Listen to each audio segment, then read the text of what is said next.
What's going on, everyone? Welcome back to my YouTube channel.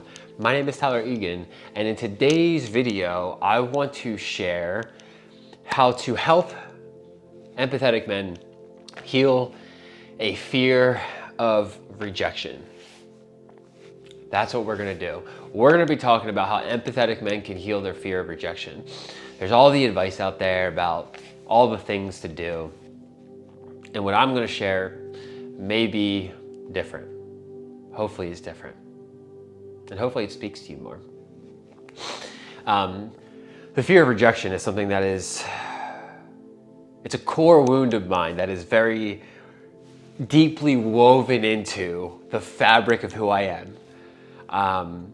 And it's something that I've been moving through and working with the last few years. And I won't lie to you, it hasn't always been easy. Like feeling some of the depth of the pain underneath of that fear was both terrifying and fascinating. That's just kind of how my mind works. I find these things fascinating too. And ultimately, it's been very healing and liberating. And so I want to share not only what I've learned about the fear of rejection, like where it stems from, but also share my own personal experience and story behind it. So first things first, I want to start by getting to the root. Like, where does this fear come from, right? And on the surface, it may not look so obvious. And I'll use myself as an example because on the surface, like I have two parents, two great parents. They're wonderful people. On the surface, we had everything we could want. I had food, I had a house, roof over the head situation. I had my own bed and all these things. On the surface, everything looked good, but what I didn't have was my emotional needs weren't met. And so this is why I'm saying the root of this may not be so obvious, because if you are similar in any fashion and some of your emotional needs weren't met as a child, this can be the root of the fear of rejection. Because the interesting thing about the human psyche as we're children is we will adapt to our environment. We'll adapt to our circumstances. We will adapt psychologically to our parents' egos. We will adapt to meet our parents' needs to get our needs met, rather than just having our needs met.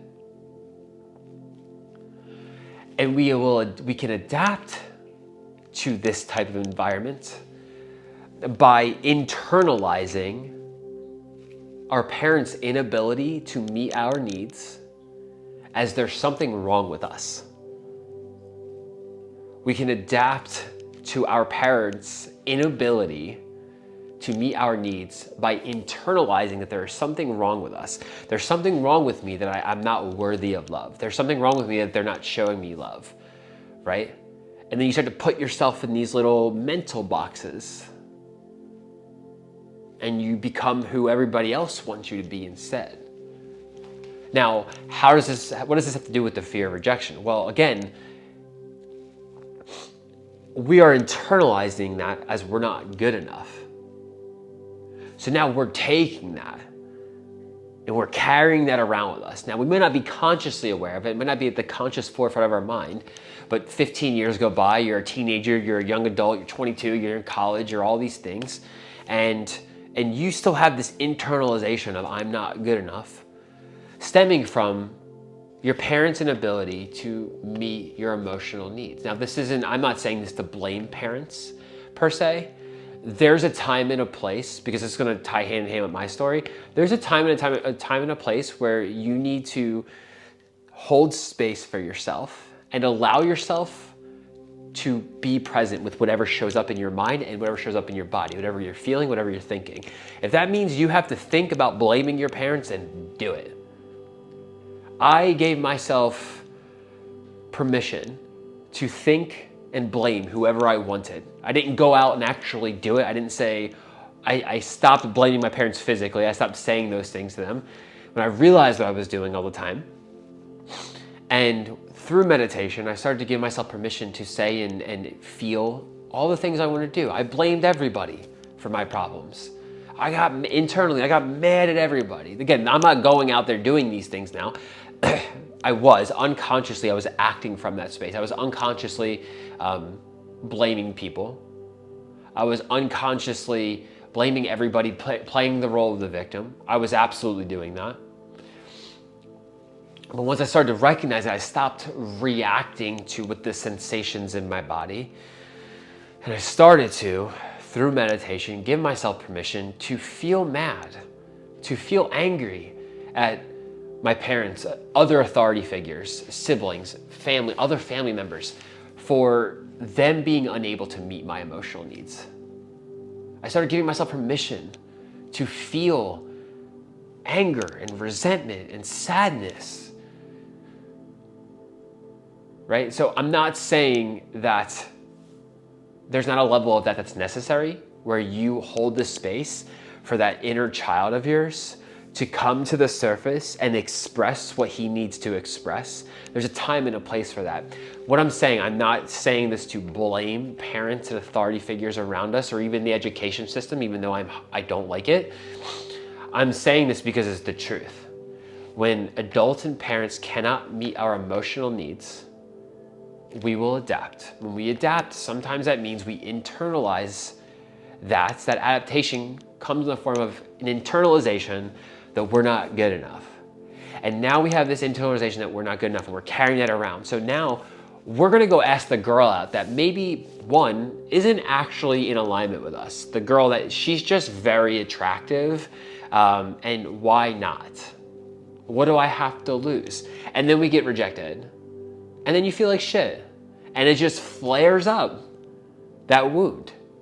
Now, that doesn't mean push it down, doesn't mean suppress it, doesn't mean grab a drink and push it back down. I mean, drink water, but not alcohol. Like, don't suppress it down with alcohol is what I'm saying. You can drink if you want to.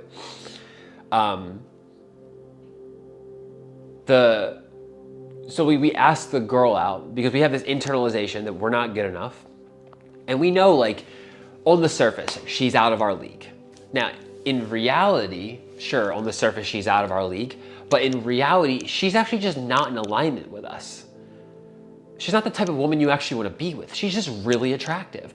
But you go out of your way to ask her out, and it flares up the fear of rejection because you have this internalization that you're not good enough. If this is resonating with you, drop a comment for me. I'm curious to know. So, how do we heal that? Again, we got to get to the root. First things first, if you can't consciously admit that and feel the depth of the root of this issue, it might be an uphill battle. If you're intellectually understanding what I'm saying, like your mind is agreeing with me, that doesn't mean that you're embodying the feelings that underlie that understanding. I'm gonna say that one more time. Just because you're intellectually understanding what I'm saying, your mind is agreeing with me, does not mean that you are embodying the feelings underneath of that. It doesn't mean that you are feeling and experiencing the depth of the pain underneath of that. There's layers to it all. I'm just gonna use another example because this is not just about women. Like, maybe you go for a job that you actually don't feel qualified for yet, that you don't feel good enough for yet, but you put yourself out there and you get rejected and you feel like shit about it, right? The fear of rejection, when it's left unhealed, we will continuously and unconsciously act from that fear. We don't want to get rejected, so we actually put ourselves in situations where we get rejected. Day in and day out. And this can be simple things where you're actually expecting somebody to meet your emotional needs, whether it's a partner, whether it's your parents, whether it's your siblings, whether it's a coworker. You are unconsciously expecting them to meet your emotional needs, but they do not have the capacity to. So then what happens? You express yourself emotionally. You just want to be heard. Someone starts offering you a solution to your problem, or tells you to man up, or stop being a little bitch, or whatever it is, whatever somebody says to you, and then you feel rejected. So it's not just about women. It's not just about the job. This can be micro things where you just want someone to hear you, but they don't have the capacity to. So then your fear of rejection gets flared up. So then this begs the question. We know where it comes from. How do we heal it? And this is a process, y'all. This is a practice. This can very much come from the experiences in our everyday world, our everyday reality. You get rejected by a girl, you get rejected for a job, you get rejected by your friend. How do you handle that rejection next? Do you cope with it by suppressing your emotions? Do you cope with it by playing video games?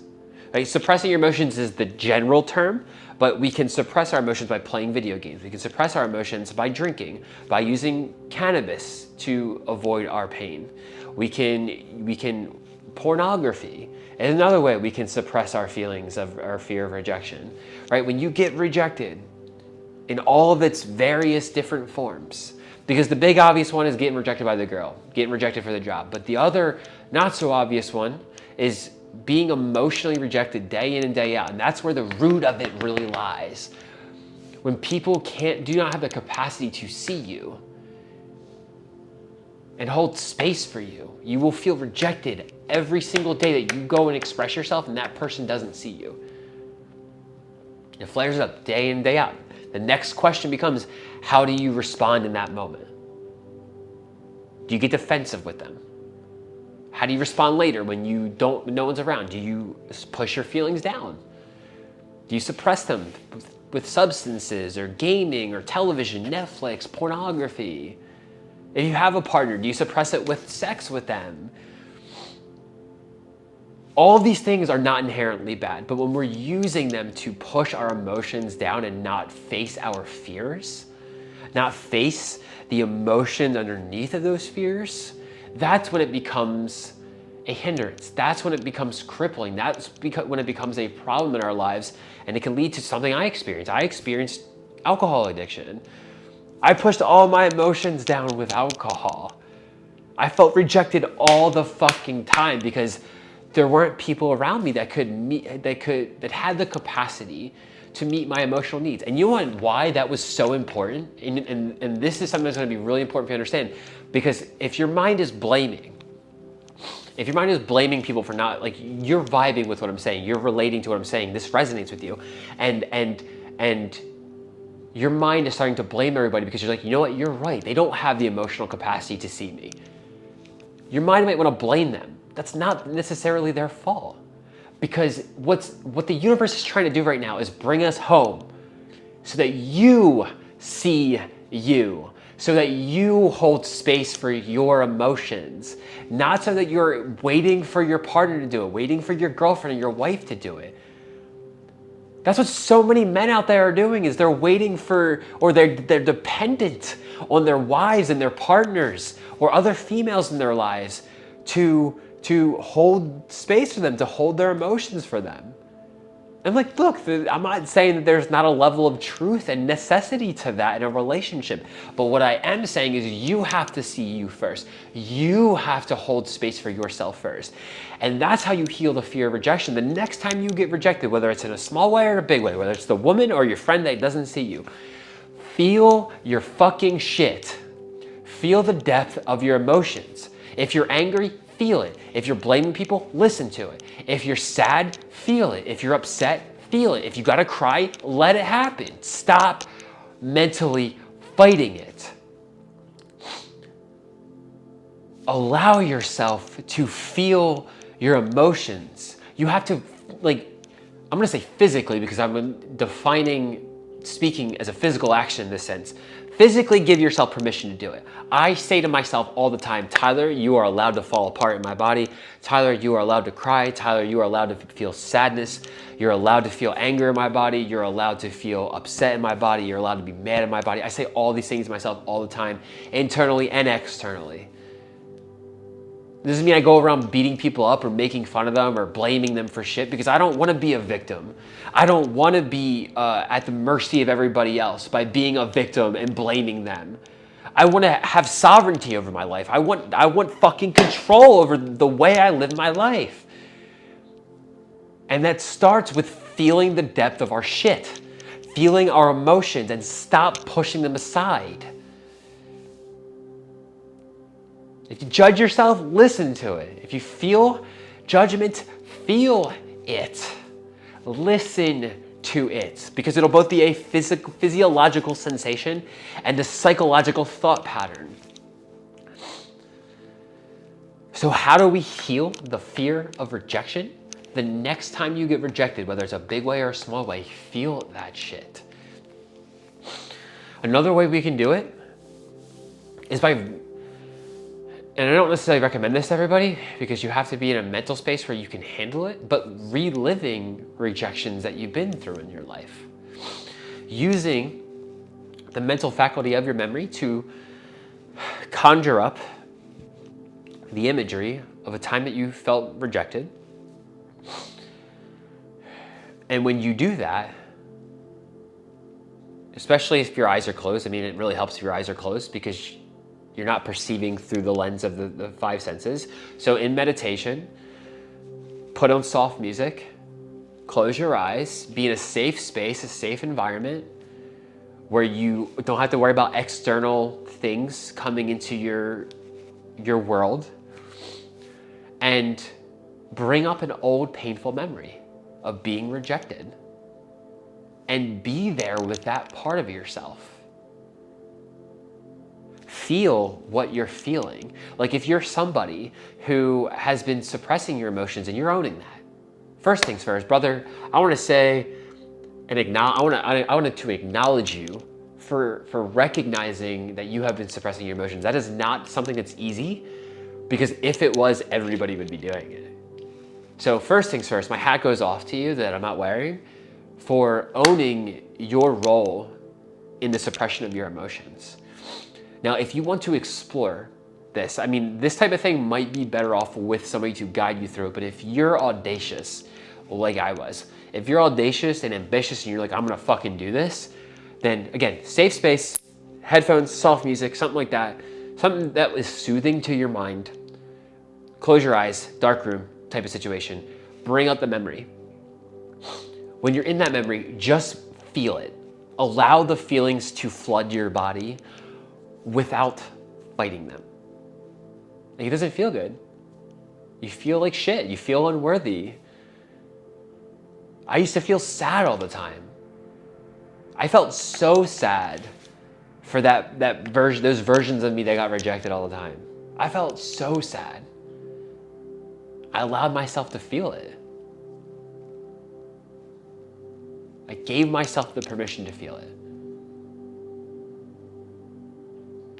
The last thing I want to hit on. So we had two ways, right? Next time you get rejected, no matter how it happens, allow yourself to feel the emotions. It has to start there. Until you start doing that work and feeling the emotions underneath of it, whether it starts with anger or apathy, doesn't matter. Feel the negativity underneath of that. It has to start there. You can also do it through meditation and visualization. There's probably meditations, visualizations, or guided meditations on the internet you can find. If not, just do what I shared. And then last but not least, it can also come through other people, right? The world doesn't just do things to us, but it does things for us. If you get rejected by somebody who understands on a deeper, profound level what that interaction can do to both people, it can also help you heal a fear of rejection.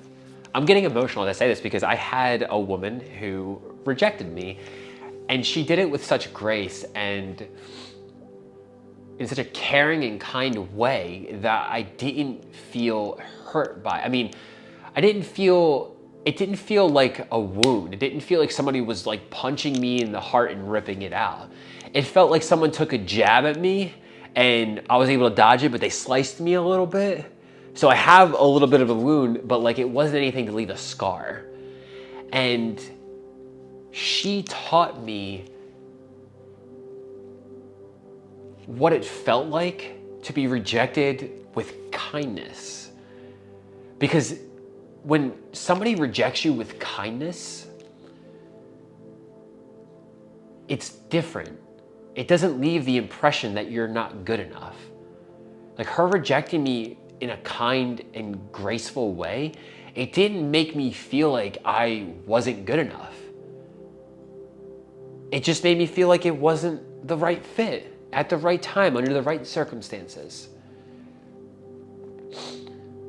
But you can't force that one to happen. That one happens in its own divine timing. The other two ones, I guess you can force, but I don't recommend using force here unless the situation calls for it. Like if you feel yourself resisting your emotions, like you sit yourself down, you're like, no, I'm not moving until I feel my shit. Now, obviously you have to have the time for that, so carve out the time. Because I hear the excuses. I don't have time for this stuff. I don't have time to meditate. You totally do. You have to organize your fucking shit. And you know that already. I don't need to say it. Sometimes a reminder helps. Anyway, I'm going to wrap it up there, fellas. I hope this video helped you heal your fear of rejection. If you guys took anything in this video, I'd really appreciate it if you could leave a like, a comment, and subscribe to the YouTube channel. And I'll see y'all in the next video. Peace out.